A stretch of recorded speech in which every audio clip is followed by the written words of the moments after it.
everyone, welcome back to our YouTube channel. We are on the way now to Farragudo.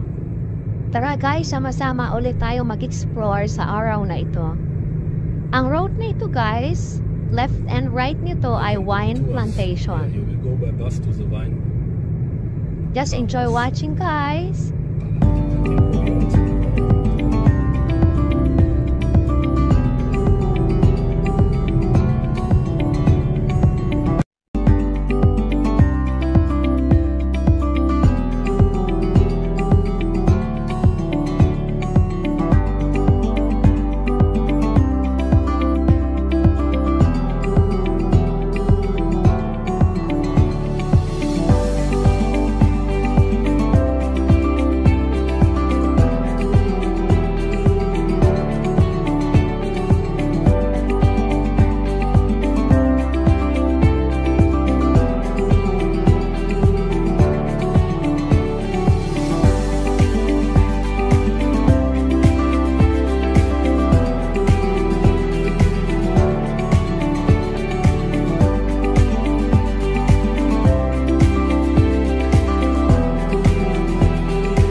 Dito naman sa Algarve, Portugal guys, dito mo naman matatagpuan ang nagagandahang beach, caves, at nagagandahang rock formations.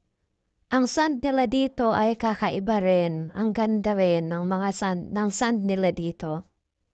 Baka maitatanong nyo guys, kamusta naman ang climate dito? Actually, although Portugal has a coastline that faces the Atlantic Ocean, ang climate dito ay very much like that of most Mediterranean countries. Ibig sabihin kapag summer, mainit siya, and temperate in the winter. Yan ang mga gusto ng mga tourists looking for some winter sunshine. Nandito na kami guys sa Farragudo.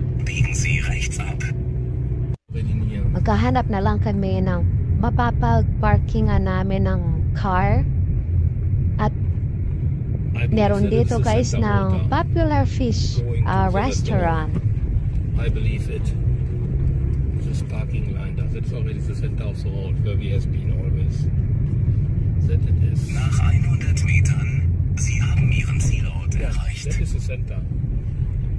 Und da ist auch das Castello, oder? Hier ist. Sana may parking space kaming makita. At guys, see you later. Maghahanap lang kami ng parking at kakain na rin kami. Ikutin muna natin itong eskinita dito. May mga shops daw dito at restaurants din. Siya nga pala guys, hindi na ako nakapag-video habang kumakain. Nakalimutan ko sa gutom.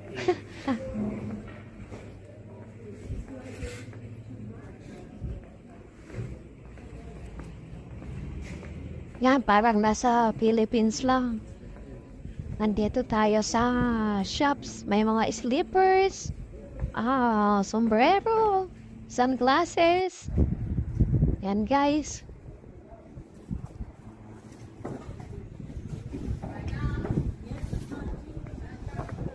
Actually, ito ang pinakalikod ng restaurant na kinainan namin. So, punta na ulit tayo dito guys.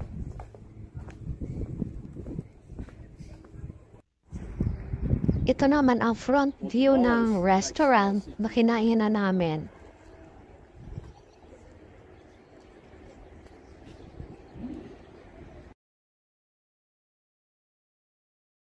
Gusto ko pa sanang mag-ikot dito sa Ferragudo kaso ang asawa ko guys, medyo pagod na.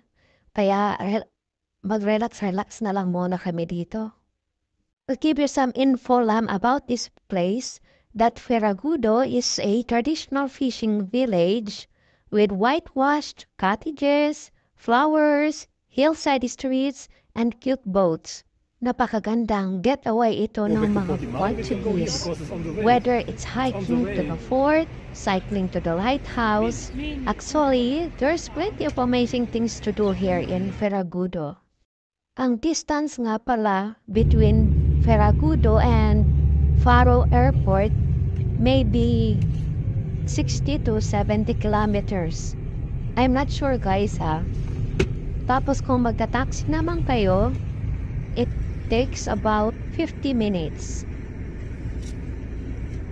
Yan guys, paalis na kami.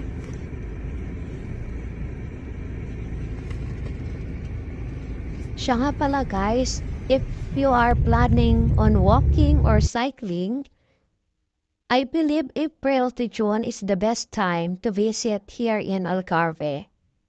Mahilig ka naman maglumangoy. You can swim in the ocean comfortably from March until October naman. Algarve is one of the sunniest regions of Europe, kaya may enjoy mo talaga ang holiday throughout the year.